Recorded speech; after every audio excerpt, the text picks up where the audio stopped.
Good afternoon and welcome to this special edition of In-Depth School and Community. As you know, we've been featuring how students and teachers are reacting to the remote learning, and I'm sure you all heard the governor has moved that all the way to the end of the year. So the question is, how well are our students and our teachers going to respond to this strange experiment where all of our teaching and learning happens at home remotely? Well, I'm really pleased to say that we have some most interesting responses to that. I'm going to start with the students. So I've got three student representatives from elementary, middle, and high school talking about the creativity and entrepreneurship with which they've approached this whole issue of remote learning. So let's meet our three candidates first, if we could. We'll start with our youngest, Mr. Charlie Dustin. Welcome, Charlie. Thank you.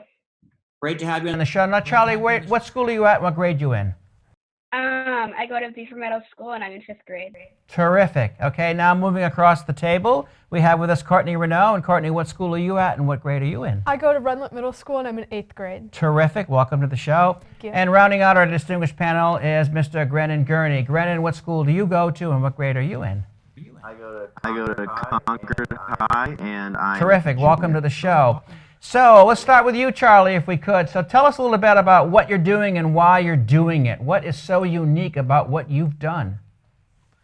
So it started when me and my mom were having a little conversation. It was right when we started to go into lockdown, and we came up with the idea of starting our newspaper that we would go release to the 4th and 5th grade students every week on a Friday.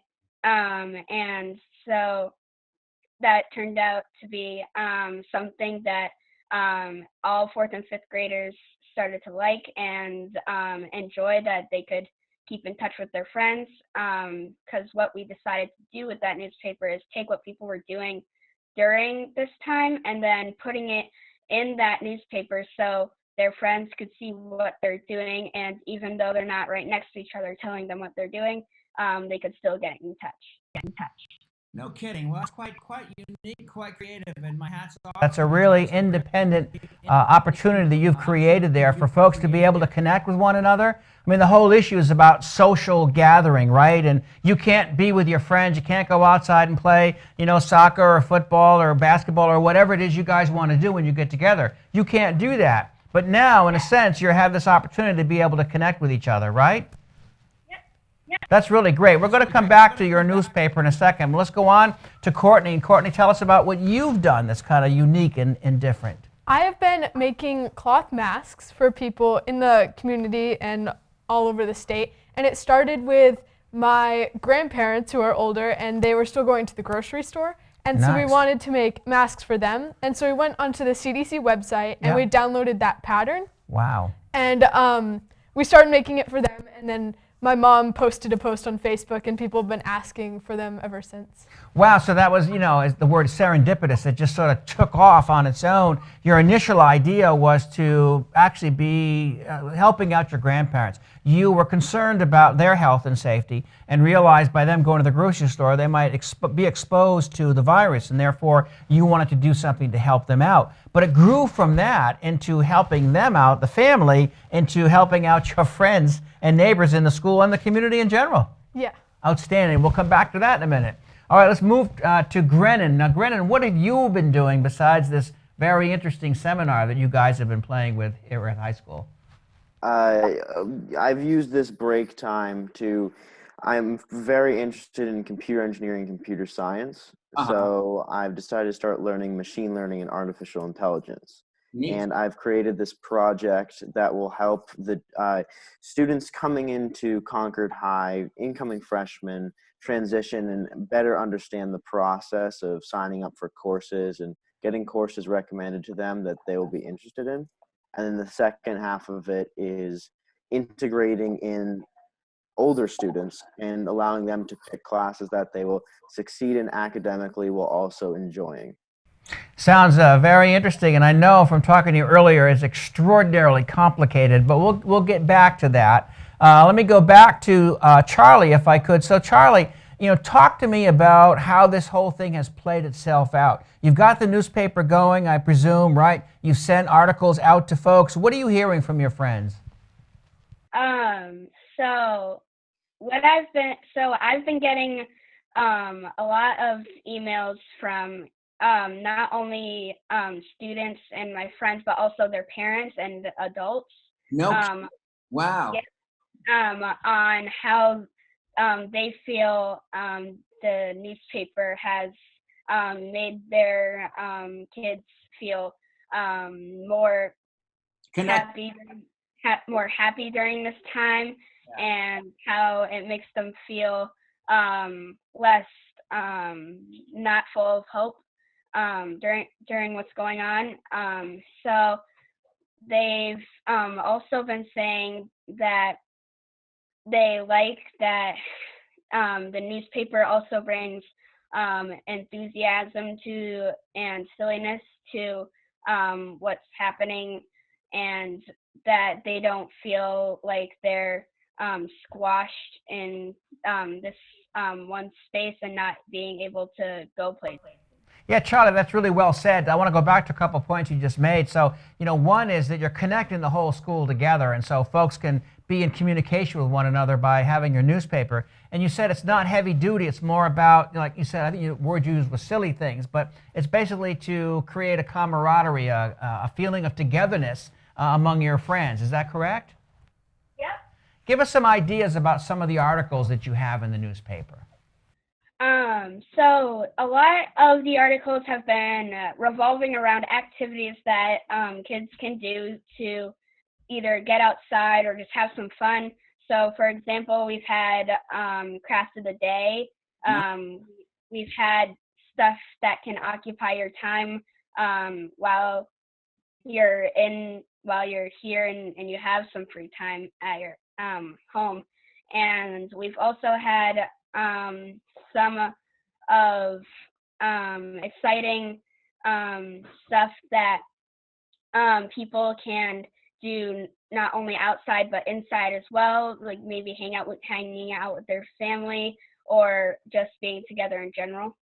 Yeah, it's really interesting, Charlie, because you're doing something similar to what Courtney's doing. I mean, you're extending beyond the school. I mean, maybe initially you were trying to connect up with your friends and members of the Beaver Meadow School, but it's sort of morphed into a larger issue altogether, because you're talking about things that folks can do beyond school, and games they could play or ways in which they could kind of get together outside of their house and be together. So it may have started out as a school thing, but now it's like a community thing, which is really great. Wow, outstanding. Okay, we'll come back and hear some more about your newspaper. Courtney, now talk to us about the mass. So you told us that you moved from helping your grandparents out, then you started making masks for your friends and neighbors, and then people started picking up on it. Go ahead. Yeah, so my mom posted this post, and a bunch of people asked, and so I made them for all of them. It was just people, I think, around Concord in that area. And then once we finished those, she posted another post just asking if anyone wanted them. Right. And we got people all over New Hampshire, and even some friends and family in like Florida and Virginia and North Carolina. So this is not a business now, is it? No. Oh, okay. It could be though. My gosh. Yeah. So we've been mailing them. That's great. And so you've been mailing them. So how many would you say you've mailed so far? Well, we've only been mailing the ones that are like across the country. We've been delivering ones that are in the state. Yeah. We've gone on like short road trips. No kidding. But in total, I've made 179. That's impressive. Wow. Yeah. So how about, of those 179, how many would you say are owned by Runlet Middle School students? Half anyway? I don't know. A lot. Yeah. Yeah, that's great. Wow. And so now it takes time and money to make these masks, does it not? Yeah, we've gotten a lot of donations. Like a lot of the fabric we've been using has been donated from friends and family. No kidding. Really? And wow. We had to, we were using elastic for our masks, but we ran out of that, and it's like sold out everywhere. Sure. So I found this like loom kit I'd been using, or I used to use to make like pot holders. Sure. And we've been using the elastics from that, and we found them at like one place after we ran out, and now we have a ton of them. Ingenious. So, yeah. Wow, that's very, very clever. And I can tell by the way you're talking about it that you really like it. It's a fun thing. It's not again like I'm doing school. This is a project. I'm going to get a grade for it. I'm going to get credit for it. It's going to help me to move on to the. Nothing to do with any of that. Correct? No. Wow, that's really great. I will come back to you. So now if we could go back to Grennan. So Grennan, where'd the idea come from you? Why do you want to do this? Well, it initially started as something after I had finished an artificial intelligence course and I got my certification. I wanted something that I could use to kind of test out this new knowledge of mine. Yeah. And I wanted something that would be beneficial to others as well, something that I could kind of use as a way to reach out. And this is what I decided on, because when I was going in and I was in 8th grade preparing to do my course registration, it Yeah. was the biggest thing in the world to me. And Sure. I was so worried that whatever I picked would determine some outcome that I wasn't yet aware of. And if I could make that process easier, then I would most definitely want to, especially people trying to do these course requests in this time where they're not getting to visit the school, they're not getting to see any of what they're going to. So that's the one part of it. And then it's also very stressful, while less stressful, it is still stressful for the upperclassmen who are trying to plan out how they're going to finish out their high school experience and take classes that are beneficial but also of their interests. So that it'll be a way to recommend stuff for them as well, not just the underclassmen. Well, you know, it's interesting, Grennan, as I'm hearing you speak, and obviously we just heard from Charlie and from Courtney. I mean, all three projects have a very altruistic value to them. It's not, again, about school and what's important for schools. Like, all three of you have chosen to do something that is of benefit to the community, the larger community, not necessarily just the students. So, I mean, that's really says a lot about you and the background and the community and the family from which you come, that you're interested in doing something for the general benefit of others, as opposed to, it's going to look good on my resume, it's going to look good for my transcript. That has nothing to do with any of the things that you guys are considering, which is really great, really great. All right, back to you, Charlie, if we could. So give us some ideas on some of these articles that you've put out. So one of my favorite articles that I think really not only surprised kids in 4th and 5th grade, but also made them kind of like a splash from the past for the 5th graders. Wow. I interviewed Susie Brand, our kid governor for this year. And what's funny is she used to be one of my best friends in 4th grade, and a lot of other kids who are in 5th grade and in my class who are in 5th grade this year. And so that really kind of gave them not only a splash from the past, but also feeling good that not only did they have their friends from the classroom or in the school in general, but they also had friends that don't go to the school anymore and they don't get to see as often. God, Charlie, that's unbelievable. Again, my hat's off to you. It's just, I mean, you're in the 5th grade, right? Yeah. That's really way beyond your years, let me tell you. I mean, we are so impressed with what you've been able to do. And again, is of such benefit, you know, for your school and community. And again, as I said to the other two candidates here, I should say distinguished guests, it's this sense about wanting to help out the community that's so impressive. I mean, the sense of altruism where you're really interested in helping others. And the other thing, Charlie, is as you're telling the story, as Courtney told the story, you're smiling. And obviously it's a happy thing. This is a fun thing for you. This is not a chore. It is not an assignment. Your mom didn't say, now if you do this, we'll get extra points and we'll take you out for an ice cream sundae or any of that kind of stuff, right? Yeah. That's great. That's really great, Charlie. All right, we're going to come back to you. Courtney, now we're back to the masks. And so Yes. why don't you show us what you have for some masks, if you could. Yes. Well, okay, this was our first prototype, Rendition. I Yep, guess. yep. So this was the elastics that we Oh, ran out right, of. yeah. They also really hurt your ears, Oh, which we okay, found out. yeah. So yeah, it's also not the best sewing because You sewed it? yeah, I sew these. Wow. My dad taught me how to sew, and No we had kidding. Your dad taught you how to sew? yeah, we had That an seems old like an oxymoron, you know what I mean? But anyway, go ahead, sorry. It's fine. We had an old sewing machine that my mom's mom Yeah. used, but it was super old, and Yeah. every few masks we made it broke. That's why this one probably took a while because Yeah. it kept breaking. Yeah. So one of my mom's coworkers Yeah. actually gave us a mask, like a sewing machine, a newer sewing machine that she got last year. Right. And it's so much easier. And so we've been making, like, I think I made this one today. It's so much better, and these are so much better on your ears. Can you just demonstrate for us? Yeah, I can grab mine because it actually fits. So these don't have different sizes, so Yeah. I made little knots, and then this is what it looks like. Wow. So yeah, look just straight ahead so yeah, great. Camera can see you. That's terrific. So now you made that for you. That one fits perfectly for you. Yes. And explain the knots. Now, what do the knots do? They're just, all these elastics Yeah. are all like the same size. Oh, and so you put the knots to fit your own size. Yeah, so because when these were had the knots in them, it was Right. way too big for me. Right. And so, yeah, so if you just tie a knot, it just makes it smaller. And you made 179 of those? Yes. Wow. And you're still making them. Yes. I have like, how much time a day do you spend making masks? well, one mask actually doesn't take that long. At least an hour. One mask takes like 10 minutes. No kidding. Wow. Yeah. And so my dad helps and my mom helps cut, and we. Oh, it's a family affair. Yeah. And so we just kind of sit down, mostly on the weekends, because then we don't have like schoolwork or anything. But we just sit down and just sew for like an hour or something. Actually, you know what? I was joking, but that's really neat because you've connected up with the entire family. So the whole family's involved in the project, right? Yes. In a way. So that's really great. Charlie, back to you for a second. So you're not doing this all by yourself. Your mom's helping you out a little bit, right? Yeah.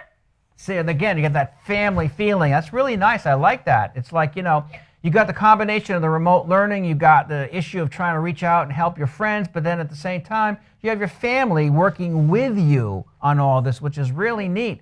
Now, Grennan, is that true for you, or are you an independent? No, they're not getting the technical parts of it as much, but they like the concept for sure, and they're supportive of me in that.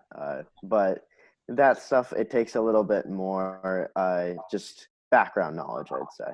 Right. So, but they're definitely very helpful.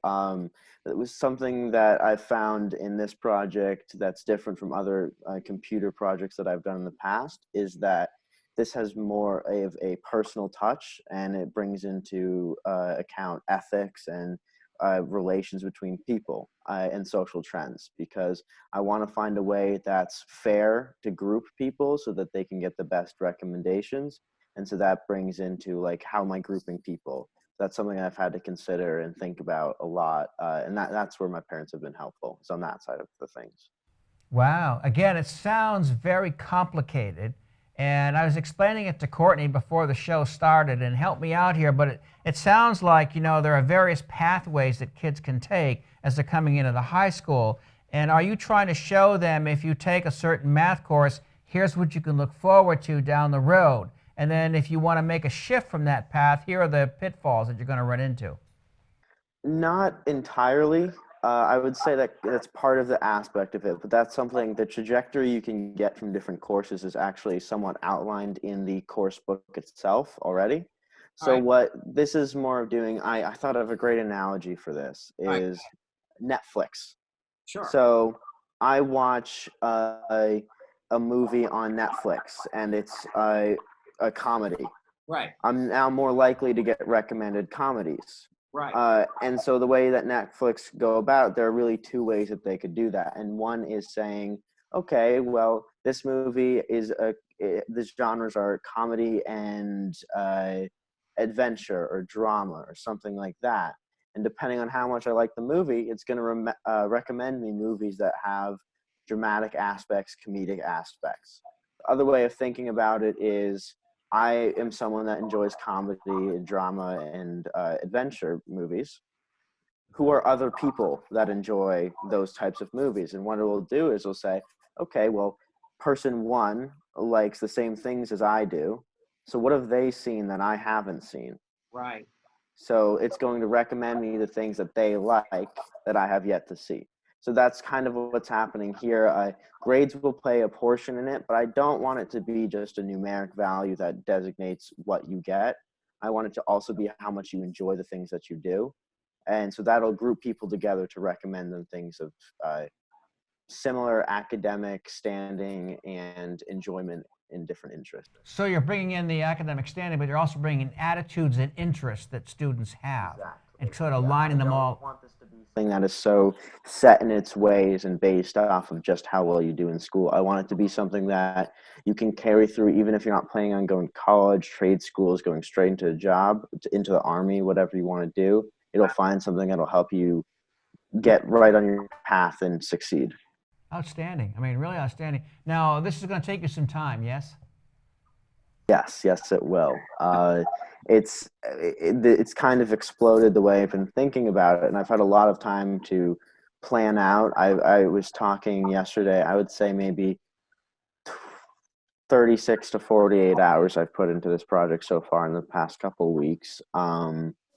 And a lot of it has been the actual programming itself. But like I said, this is a bigger project where it's more about conceptual changes and what I'm thinking about. So this will be something that's probably going to be over the summer and into next year.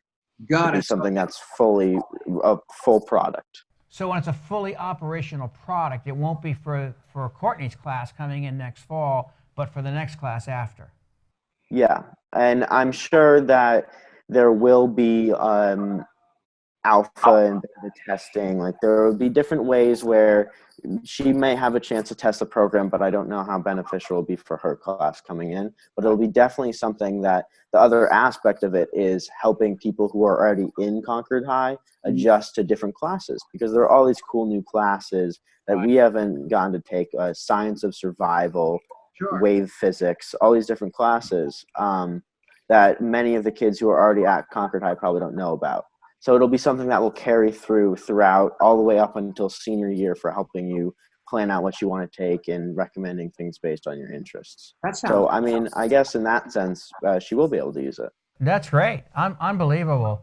I want to thank our three distinguished guests for coming in and talking to us about their projects. Again, I think as the folks can see back home, this is very entrepreneurial, very creative, but I think what I'm most impressed about is the altruistic nature of these projects. It's not about the students who created them, it's about the people they created them for. And so they're helping out their fellow students, they're helping out their community, and my God, you couldn't ask for a more advantageous way to talk about education here in Concord by seeing what these students have done. So again, thank you so much for being a part of the show today, and we look forward to seeing more of your projects.